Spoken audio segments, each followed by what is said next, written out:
আসসালামু আলাইকুম ওরহমতুল্লাহি অবারাকাতুহু। আমি খন্দকার ইয়াসিন ইসলাম নিবিড় পড়াশোনা করছি Anwar Khan Modern Medical College Dhanmondi third ইয়ারে। আজকে আমাদের বিষয় হচ্ছে যে সাপ্লিমেন্টারি এক্সাম কি। তো মেডিকেলে আমরা যারা পড়াশোনা করছি সবাই এই শব্দটার সাথে অনেক বেশি পরিচিত। সাপ্লিমেন্টারি এক্সাম বেসিক্যালি আমাদের সাপ্লিমেন্টারি এক্সাম যদি সহজ করে আমি বলতে চাই যে কোনো একটা বিষয় যদি কেউ খারাপ করে সেই বিষয়টার উপর পুনরায় যদি কোনো পরীক্ষা দেয় সেই পরীক্ষাটাকে আমরা বলি যে সাপ্লিমেন্টারি এক্সাম।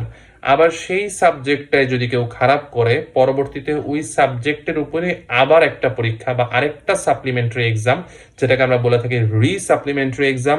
এবং ওই সাপ্লিমেন্টারি এক্সামেও যদি কেউ খারাপ করে থাকে সেটাকে আমরা বলি রি সাপ্লিমেন্টারি এক্সাম। তো এই সাপ্লিমেন্টারি এক্সামটা মূলত আমাদের মেডিকেলে টার্মের পরে মূলত হয়ে থাকে, টার্মের সাপ্লিমেন্টারি এক্সাম হয়ে থাকে।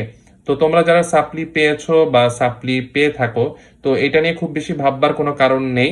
তোমরা চেষ্টা করবে খুব সুন্দর করে ভালোভাবে পড়ে বা পড়াশোনা করে পরীক্ষাগুলো দেওয়ার, যেন ফিউচারে বা কখনো কোনো অ্যাক্সিডেন্টালি ছাড়া কোনো কারণে সাপ্লিমেন্টারি এক্সাম না আসে। তো তোমরা সবাই ভালো থেকো, সুস্থ থেকো। তোমাদের জন্য অনেক অনেক শুভকামনা রইল। তোমরা সকলেই আমার জন্য দোয়া করো। আবারও কথা হবে অন্য কোনো টপিক নিয়ে। ততক্ষণ পর্যন্ত সবাই ভালো থেকো। আসসালামু আলাইকুম ওরহমতুল্লাহি অবারাকাতুহু।